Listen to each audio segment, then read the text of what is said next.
Okay, so good morning everybody and this is your प्यार सा channel love you chemistry और my self are के Rajput. So guys, हम start करने वाले हैं आज एटॉमिक स्पेक्ट्रा। इससे पहली क्लास में हमने बोहर मॉडल पढ़ा था, उससे पहले जो थोड़ा हिस्टोरिकल बैकग्राउंड देखा था, और उससे पहले वाले लेक्चर में हमने मैग्नेटिक थ्योरी पढ़ी थी, इलेक्ट्रोमैग्नेटिक थ्योरी। और उससे पहले लेक्चर में हमने ब्लैक बॉडी रेडिएशन और फोटो इलेक्ट्रिक इफेक्ट वगैरह पढ़े थे और प्लैंक क्वांटम थ्योरी पढ़ी थी। तो अगर आप लोगों ने वो वीडियो नहीं देखी है तो प्लीज जाके वो वीडियो देखिए, तभी आपको अच्छे समझ में आएगा। और अगर आप लोग यहाँ पे नए हो तो प्लीज पहले सब्सक्राइब कीजिए, बेल आइकन प्रेस कीजिए, जिससे आपको ये वीडियो सबसे पहले मिले। और प्लीज वो वीडियो देखिए और प्लीज लाइक शेयर और सब्सक्राइब करें। So let us start. आओ हम स्टार्ट करते हैं, आओ खेला स्टार्ट करते हैं। So atomic spectra and this is your emission spectra। Emission spectra, वैसे तो आपका एक एब्जॉर्प्शन स्पेक्ट्रा होता है, एमिशन स्पेक्ट्रा होता है। क्या होता है, लेकिन हम पहले एमिशन पढ़ते हैं, फिर एब्जॉर्प्शन को बाद में बता देंगे क्या होता है एमिशन स्पेक्ट्रा। तो देखो, अगर आपको पता है कि हर पार्टिकल कहां पे रहना चाहता है, ग्राउंड स्टेट में रहना चाहता है, एक्साइटेड स्टेट में कोई भी नहीं जाना चाहता है। मैं हमेशा कहता हूं कि अगर आप जहां भी नाम आए केमिस्ट्री का, अगर कभी भी नाम आए केमिस्ट्री में, अगर आपको कहीं भी कोई भी प्रॉब्लम हो तो बस इसका भगवान है, आप हमेशा याद कर लेना स्टेबिलिटी। स्टेबिलिटी को आप हमेशा याद कर लेना। हर काम केमिस्ट्री में जो भी काम होता है वो स्टेबिलिटी के कारण होता है। आपका बॉन्डिंग होता है, वो आपका स्टेबिलिटी के कारण होता है। आपका कोई रिएक्शन होता है, जितनी भी रिएक्शंस होती है वो सब स्टेबिलिटी के कारण होती है। आपका जो रेडियो एक्टिविटी है, रेडियो एक्टिव जो फ्यूजन होते हैं, न्यूक्लियर फ्यूजन होते हैं या न्यूक्लियर फ्यूजन होते हैं, वो सब स्टेबिलिटी के कारण होते हैं। ठीक है ना। मीन्स जो कुछ भी केमिस्ट्री में होता है, जो कुछ भी ऑक्टेट कंप्लीट से लेकर जो कुछ भी आपका केमिस्ट्री में होता है, स्ट्रक्चर वगैरह, आपकी जितनी भी आपकी पीबीटी, एमओटी, वेस्पर थ्योरी, सब ये स्टेबिलिटी को ही तो बताती है। तो सब कुछ डिपेंड करता है स्टेबिलिटी के ऊपर। ठीक है ना। ओके, अगर स्टेबिलिटी चाहिए मुझे, तो एटम आपका कहां पे होना चाहिए, ग्राउंड स्टेट में होना चाहिए। मीन्स किसी भी चीज को स्टेबल करने के लिए उसकी एनर्जी क्या होनी चाहिए, लो होनी चाहिए। अगर एनर्जी लो है तो ही स्टेबल होगा, एनर्जी हाई है तो स्टेबल नहीं होगा। फॉर एग्जांपल अगर मैं आपको थोड़े से पैसे दे दूं, थोड़े से, ठीक है ना, और मैं आपको कह दूं कि दुबई चले जाओ, मैं आपको बस इतने पैसे दे रहा हूं कि आप एक बार दुबई जा सको, ठीक है ना, जाके आ सको, इतने पैसे दे, तो आप जो दुबई जाओगे, ठीक है ना, लेकिन पैसे खत्म होते ही आप वहां से वापस आ जाओगे। ठीक है ना, यही तो होगा। आप जाओगे, जाके आप वापस आ जाओगे, क्योंकि आपके पास वहां पे कोई काम धंधा नहीं है। मीन्स आप अपनी स्टेबल जगह पे, आप अपनी ग्राउंड स्टेट में रहना चाहते हो। ये आपकी ग्राउंड स्टेट, वो एक्साइटेड स्टेट। आप एक्साइटेड स्टेट में ज्यादा देर तक नहीं रह सकते। ऐसे ही कोई भी पार्टिकल, इलेक्ट्रॉन वगैरह जो भी है, वो ग्राउंड स्टेट में ही रहता है। अगर उसे कहीं से एनर्जी मिल गई, कहीं से थोड़ी सी एनर्जी मिल गई, तो वो तुरंत एक्साइटेड स्टेट में चला जाता है, जहां वो थोड़े टाइम के लिए रहता है, फिर आपका यहीं पे आ जाता है 10⁻⁷ सेकंड के, वो तुरंत आपका ग्राउंड स्टेट में आ जाता है। समझा कैसे? जैसे कि मैं आपको कहूं कि आप यहाँ पे, आप जमीन पे खड़े हो, या आपको एक बिल्डिंग पे खड़ा कर दे जिसमें आपके 99 फ्लोर है, मान लो बहुत सारे फ्लोर है, ठीक है ना, और ऐसी बिल्डिंग पे खड़ा कर दे, तो आप वहां पे अच्छा फील करोगे या यहाँ पे? तो आप यहाँ पे अच्छा फील करोगे, because this is your ground state. वहां पे आप नहीं रह सकते, वहां पे तो आपको डर भी लगेगा, ठीक है ना। तो because here the energy is very high and here the energy is low. So आप हमेशा लो एनर्जी में रहना पसंद करते हो। अगर टेम्परेचर आपके यहाँ पे 20 डिग्री हो रहा है, कोई दिक्कत नहीं, लेकिन अगर कहीं पे आपको कहा कि जाए कि वहां पे चले जाओ और वहां पे देख लो आप टेम्परेचर 50 हो रहा है, तो आप क्या वहां पे रहोगे? नहीं रहोगे ना, क्योंकि एनर्जी ज्यादा है। आप फिर से अपनी ग्राउंड स्टेट में आ जाओगे। तो हर चीज अपनी ग्राउंड स्टेट में मीन्स लोअर एनर्जी में रहना चाहती है। तो दैट्स इट। ऐसे ही कोई भी एटम, कोई भी इलेक्ट्रॉन वगैरह अपनी ग्राउंड स्टेट में ही रहना चाहते हैं। वो नहीं चाहते, जो माइक्रो पार्टिकल, वो नहीं चाहते कि हम एक्साइटेड स्टेट में रहे। लेकिन हम अगर जबरदस्ती करें, हम अगर उन्हें जबरदस्ती उन्हें कुछ एनर्जी दे दे, तो वो एनर्जी लेके क्या करेंगे? वो एनर्जी लेके एक्साइटेड स्टेट में चले जाएंगे। कहां चले जाएंगे? एक्साइटेड स्टेट में चले जाएंगे। ये हमने बोहर्स लॉ में, ये हमने बोहर मॉडल में पढ़ा था। क्या था बोहर मॉडल में? यही था। वहां पे हमने कहा था कि जैसे रदरफोर्ड के मॉडल में गड़बड़ हो गई थी कि वहां पे पार्टिकल आपका न्यूक्लियस में आगे गिर गया था, तो हमने यहाँ पे कह दिया था बोहर जी ने कह दिया था कि जो इलेक्ट्रॉन होते हैं वो अपनी पर्टिकुलर सेल में घूमते हैं, ठीक है। बट क्या कोई एक इलेक्ट्रॉन अगर यहाँ है, क्या वो दूसरी सेल में जाके रिवॉल्व नहीं कर सकता? क्या वो दूसरी सेल में नहीं जा सकता? तो हम कह सकते हैं बिल्कुल, ऑफ कोर्स वो जा सकता है। ऐसे वो नहीं जाएगा, वो जा सकता है, लेकिन उसे जाने के लिए कुछ प्रॉपर एनर्जी चाहिए जिसमें वो यहाँ जा सके। सो ये एनर्जी, अगर उसे इतनी एनर्जी मिल रही है तो वो एक्साइटेड स्टेट में चला जाता है, और इसी चीज को हम कहते हैं एक्साइटेशन। क्या कहते हैं? एक्साइटेशन। और अगर एक्साइटेशन होता है तो डी एक्साइटेशन भी होता है, क्योंकि वो हमेशा एक्साइटेड स्टेट में नहीं रह सकता। वो जब उसके पास एनर्जी, वो फिर से अपना ग्राउंड स्टेट में आएगा, और जब वो ग्राउंड स्टेट में आएगा तो वो उस एनर्जी को क्या करेगा, जितनी एनर्जी उसने ली थी उतनी ही एनर्जी को वो क्या करता है, एमिट करता है। जितनी एनर्जी उसने ली थी उतनी ही एनर्जी को वो क्या करता है, एमिट करता है। और बिकॉज वो एक्साइटेड स्टेट से ग्राउंड स्टेट में आने पे एनर्जी को इमिट कर रहा है, इसीलिए यहाँ पे मुझे कौन सा स्पेक्ट्रम दिखाई देता है, एमिशन। इसके कारण जो स्पेक्ट्रम दिखाई देता है उस स्पेक्ट्रम को क्या कहते हैं, एमिशन स्पेक्ट्रम कहते हैं। ओके, अब यहां से जो इलेक्ट्रॉन एक्साइटेड स्टेट में जा रहा है, क्या अगर मैं इसे कोई भी एनर्जी दे दूं क्या ये एक्साइटेड स्टेट में चला जाएगा? तो आंसर है नहीं, वो एक्साइटेड स्टेट में ऐसे नहीं जाएगा। वो एक्साइटेड स्टेट में जब जाएगा तब मैं उसे इतनी एनर्जी का फोटोन, इतनी एनर्जी का क्वांटा दूं, क्वांटा फोटोन आपको पता होगा ना, इतनी एनर्जी का फोटोन दूं कि वो यहां से यहां जा सके। मीन्स अगर वो एनर्जी इस गैप के बराबर है, अगर उस फोटोन की एनर्जी इस एनर्जी गैप के बराबर है, तभी वो इलेक्ट्रॉन यहां से वहां एक्साइट होगा। अगर वो इससे थोड़ी सी भी ज्यादा एनर्जी है तो वो एक्साइट नहीं होगा, अगर थोड़ी सी भी कम है तो वो यहां से उसे एक्सेप्ट ही नहीं करेगा, ठीक है ना। वो उस एनर्जी को एक्सेप्ट ही जब करेगा जब ये एनर्जी गैप आपका फुलफिल होगा। मीन्स वो इतनी एनर्जी देगा कि वो यहां से यहां जा सके। अगर यहां से आए तो इतनी एनर्जी दे दे कि यहां से यहां, मीन्स एक सेल से दूसरी सेल में जा सके, तो इतनी ही एनर्जी को वो एब्जॉर्ब करता है, और इस प्रोसेस को हम क्या कहते हैं, एक्साइटेशन कहते हैं। आई होप आप लोगों को समझ में आया होगा। तो ये हम किससे समझा सकते हैं, ये हम ओनली डिस्क्रीट एनर्जी लेवल के बेस पे समझा सकते हैं। मीन्स एनर्जी लेवल डिस्क्रीट है, बस इतनी ही एनर्जी लेगा तभी वहां पे जाएगा, इतनी एनर्जी लेगा तभी वहां पे जाएगा। तो आप लोगों को अच्छे समझ में आया? ओके, तो क्या किया मैंने, एक्साइट किया उसे, जब वो ग्राउंड स्टेट में वापस आएगा, जो एनर्जी इमिट कर रहा है उसके कारण जो स्पेक्ट्रम है, उसके कारण जो स्पेक्ट्रम है, उस स्पेक्ट्रम को हम कहते हैं एमिशन स्पेक्ट्रम। समझा? कोई दिक्कत? ओके, अब जो एटॉमिक स्पेक्ट्रम पढ़ रहे हैं वो एटॉमिक स्पेक्ट्रा हर एटम के लिए स्पेसिफिक होता है, इसलिए हम इसे फिंगरप्रिंट स्पेक्ट्रा भी कह सकते हैं। समझा? ओके, अब let's say I have some energy level,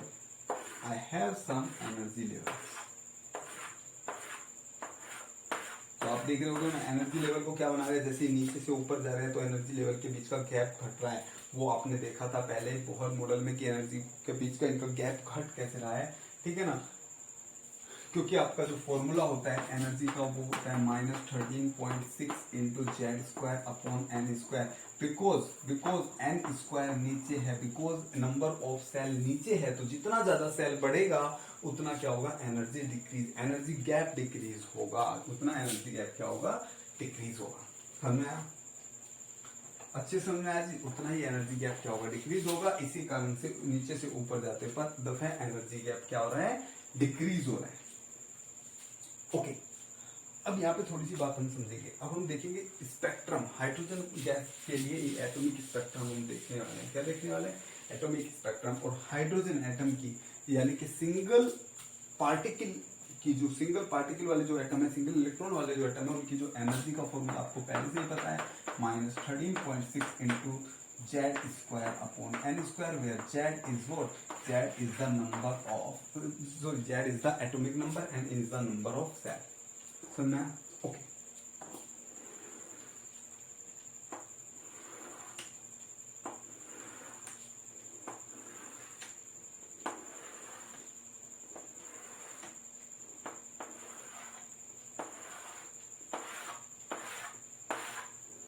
ठीक है।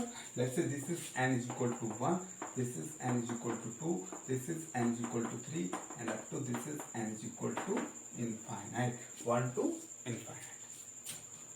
ओके, लेट्स से कोई एक electron n is equal to 2 से n इज इक्वल टू 1 पे आ रहा है, या n इज इक्वल टू 3 से n इज इक्वल टू 1 पे आ रहा है, या n इज इक्वल टू 4 से n इज इक्वल टू 1 पे आ रहा है, n इज इक्वल टू 5 से n इज इक्वल टू 1 पे आ रहा है, ऐसे ऐसे n is equal to infinite से n इज इक्वल टू 1 पे आ रहा है।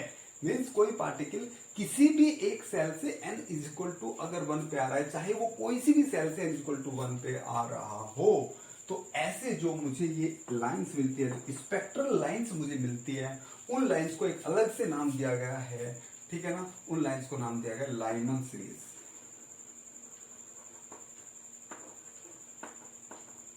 क्या नाम दिया गया?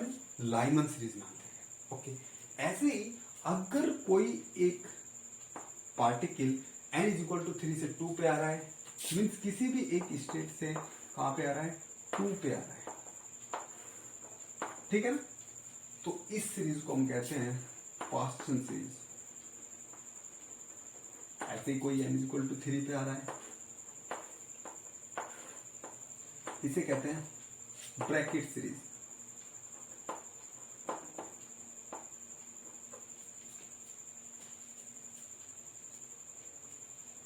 सॉरी, इसे कहते हैं बामर सीरीज, लाइमन बामर। इसे कहते हैं पास्चन सीरीज, इसे कहते हैं ब्रैकेट सीरीज,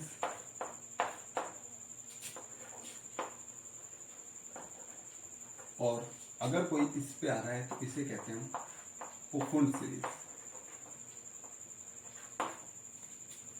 समझ में आया?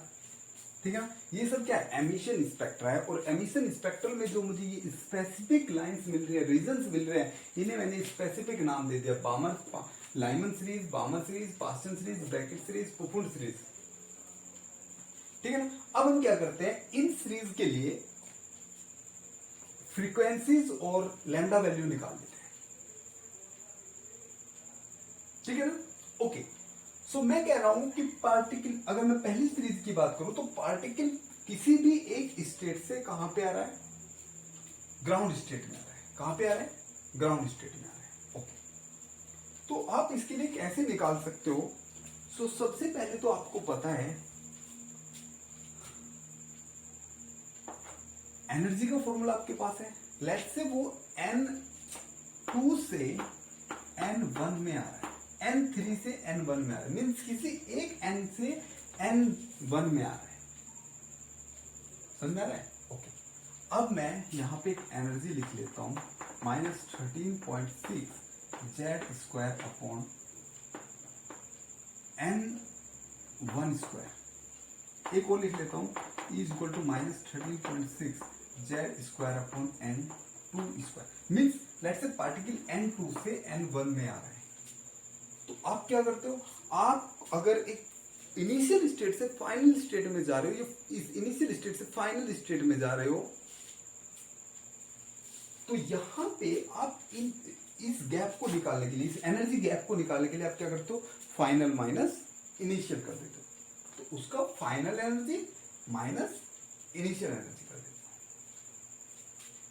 तो कहां से कहां जा रहा है? लेट्स से 2 से 3 में जा रहा है, 3 से 2 से 1 में जा रहा है, 3 से 1 में जा रहा है, 4 से 1 में जा रहा है, तो मैं कह रहा हूं n2 से n1 में जा रहा है अगर, तो मैं क्या करूंगा, इसे मैं E1 कहता हूं, इसे मैं E2 कहता हूं, तो E2 माइनस E1 डेल्टा ही हो जाएगा, that is the energy gap. So minus 13.1 z² आ जाएगा कॉमन,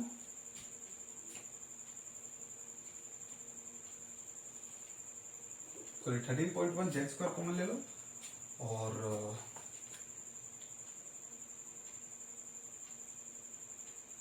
ये हो जाएगा 1 upon n2 square with minus sign, minus 1 upon n1 square with minus sign. Okay, so क्या आ जाएगा? 13.6 z² into this is minus minus plus, so ये हो जाएगा 1 upon n1 square minus 1 upon n2 square. So मुझे simple सा formula मिल गया, मुझे यहां से यहां आते टाइम एनर्जी निकालने के लिए सिंपल सा फॉर्मूला मिल गया। क्या फॉर्मूला मिला? ध्यान से देखना, मुझे फॉर्मूला मिला delta E is equal to 13.6 Z square into 1/n² n1² minus 1/n2²। ठीक है ना। और देखो ध्यान से, अब ध्यान से देखना, आपको ये भी पता है कि जो इन एनर्जी के बीच में जो आपका सॉरी जो इन दो एनर्जी लेवल्स के बीच में जो एनर्जी लगी डेल्टा ई, वो इज इक्वल टू होता है एच न्यू के। किसके इक्वल होता है? एच न्यू के। क्यों ऐसा क्यों कहा? क्योंकि देखो मैंने अभी कहा था कि इलेक्ट्रॉन तब ग्राउंड स्टेट से एक्साइटेड स्टेट में जाएगा जब वो एक फोटोन को एब्जॉर्ब करेगा, और फोटोन की एनर्जी होती है एच न्यू।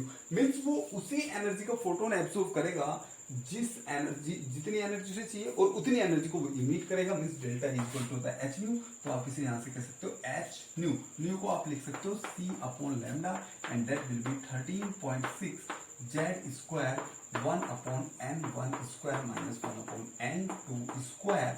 ओके, नाउ अब आप इसमें एक काम करो, इस इक्वेशन में HC से मल्टीप्लाई कर दो और HC से डिवाइड कर दो, तो आ जाएगा HC/λ। इधर HC से मल्टीप्लाई कर दो और HC से डिवाइड कर दो। ऐसे तो कर सकते हैं ना, जिस चीज से मल्टीप्लाई किया उससे डिवाइड किया, ठीक है ना।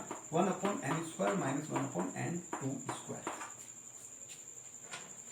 ध्यान से सुनना भी। तो यहां पे क्या होगा, इससे HC से HC कट जाएगा, तो फॉर्मूला आ गया 1/λ is equal to 13.6 Z square upon HC into 1/n1² minus 1/n2²। HC कर लेते हैं, समझ में आया? और देखो यहाँ पे 13.6 एक कांस्टेंट है, H भी एक कांस्टेंट है, C भी एक कांस्टेंट है। तो ये टोटल वैल्यू, क्योंकि प्लैंक कांस्टेंट इसकी वैल्यू तो 6.6 इंटू 10⁻34, ये होता है आपका C होता है आपका स्पीड ऑफ लाइट 3 इंटू 10⁸। सो ये टोटल एक कांस्टेंट है। मैं इसे एक न्यू कांस्टेंट नाम दे देता हूँ R, ओके, RZ इंटू, या R कह लो, R में इसे दे देता हूँ एक new constant name, into Z square into 1/n1² minus 1/n2²। और इस R को कहते हैं हम रीडबर्ग constant.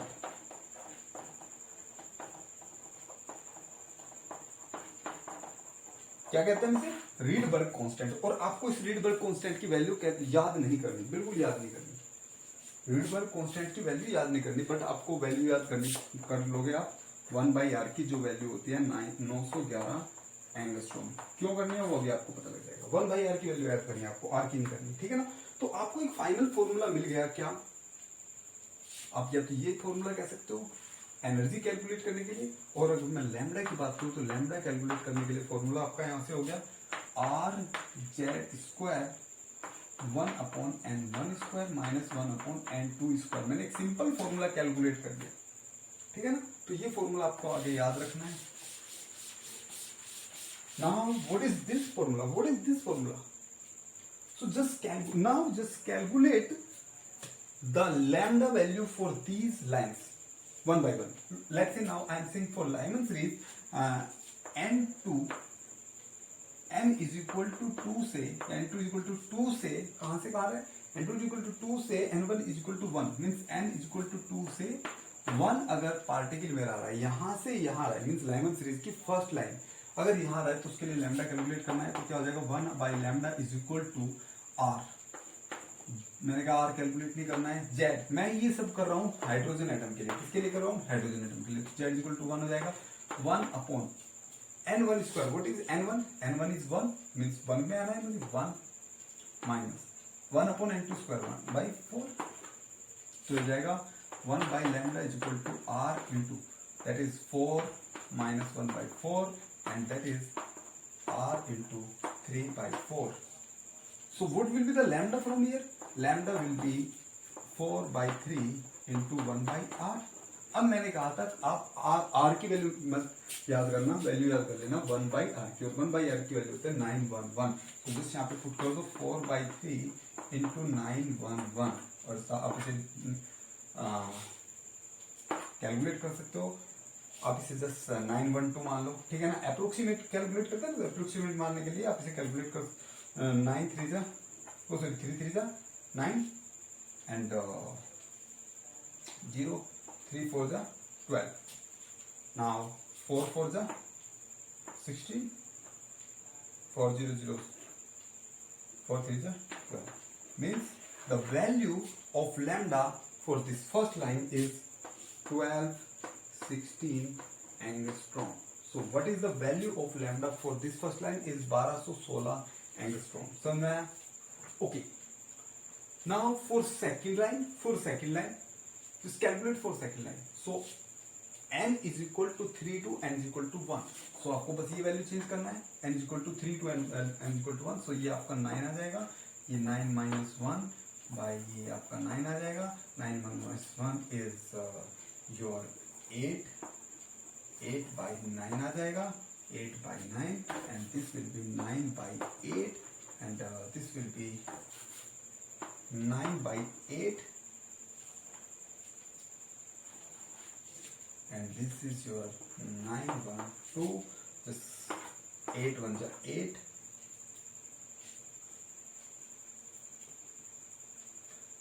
sorry 8 1 ja 8, and this will be your 11. 8 1 ja 8, and this will be 32. This is 114, and just multiply this by this.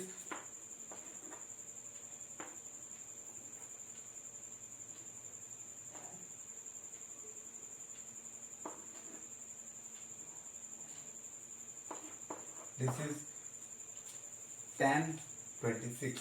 So second line के लिए है 10 26. So आप देख रहे हो जैसे मैं इधर से इधर जा रहा हूं तो लैम्डा क्या हो रहा है, डिक्रीज हो रहा है. वो तो सिंपल सी बात है. देखो यहाँ पे जो एनर्जी गैप है इतना है, एनर्जी गैप कम है, यहाँ पे एनर्जी गैप ज्यादा हो गया. एनर्जी गैप ज्यादा होगा तो लैम्डा कम होएगा ना.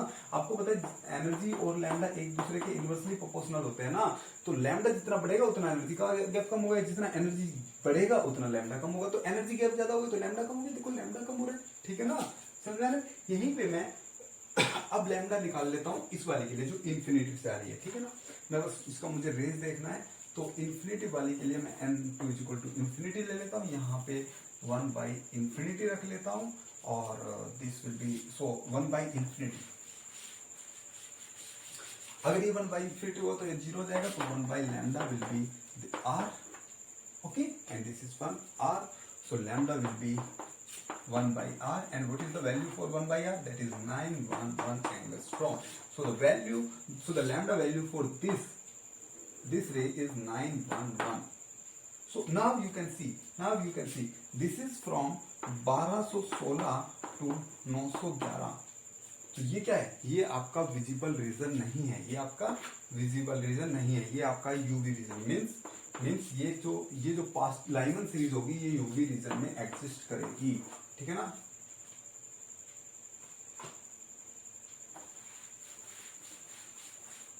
सॉरी यूवी में नहीं, आईआर रीजन में, क्योंकि लैम्डा बढ़ रहा है ना, आईआर रीजन में एग्जिस्ट करेगी, ठीक है ना. अब हम बात करते हैं बामर सीरीज. किसकी बात करते हैं? बामर सीरीज. ओके. So okay. आपने किसके लिए बात की अभी आपने लाइमन सीरीज के लिए. तो अगर मैं लाइमन सीरीज के लिए फॉर्मूला अलग से सेट करना चाहूं तो n1 स्क्वायर की जगह मैं क्या लिख दूंगा, 1 रख दूंगा, तो वो हो जाएगा लाइमन सीरीज का फॉर्मूला. ओके. अब बामर सीरीज के लिए बात करते हैं. सो बामर सीरीज के लिए n is equal to 3 to 2. n is equal to 3 to 2. So फॉर्मूले में रखो 1 upon lambda is equal to r z square. z is 1, so 1 upon n1 is 2 का square 4 minus 1 upon 9. So r, that is 36, and 9 minus 4 is 5. So lambda will be 36 by 5 into 1 by r. 1 by r is 911, and 9 को मैं 910 लिख लेता हूँ. So 5 1 is 5, 4, 5 8 is 40, and 5 2 is 10, 182, and this is 36 multiplied by 182, and both will be 182 36.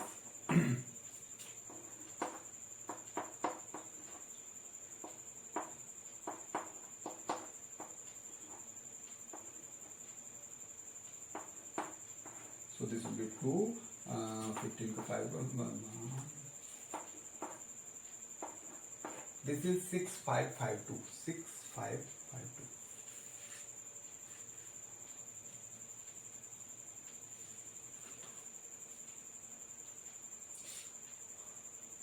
This is 6552 and this is in your visible region. So ये आपकी होगी visible region. ऐसे ही आप आगे आगे सबके लिए कैलकुलेट कर लोगे तो ये आपकी आएगी विजिबल रीजन में। तो ओनली बामर सीरीज विजिबल रीजन में आती है। ओनली बामर सीरीज आपकी क्या आती है? विजिबल रीजन में। So you can see only बामर series, not D series. This is sorry, this is not UV, this is not IR, this is UV. ये आपका यूवी रेंज में आएगा। अब ये आपका IR रेंज में, ये आपका लोअर IR रीजन में आएगा, ये आपका हाई IR रीजन में आएगा, देन ये आपका आगे आगे। समझ में आया? ठीक है ना? तो ये होता है आपका क्या? एटॉमिक स्पेक्ट्रा और hydrogen atomic spectra. I hope आप लोगों को अच्छे समझ में आया होगा। ठीक है भाई?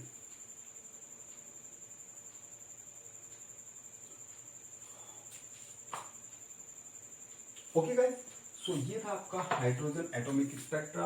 और इससे बाद में अब हम बात करेंगे आपका जो क्वांटम थ्योरी है, क्वांटम थ्योरी पे आएंगे और फिर हम बात करेंगे क्वांटम थ्योरी और बोहर मॉडल में क्या क्या आपका रिलेशंस था, क्या क्या आपकी रिलेशनशिप्स थी, वो हम देखेंगे।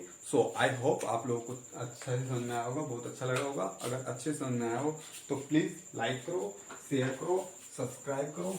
भाई आप लोग लाइक करने में बहुत ज़्यादा कंजूसी करते हो, शेयर लाइक करने में बहुत ज़्यादा कंजूसी करो।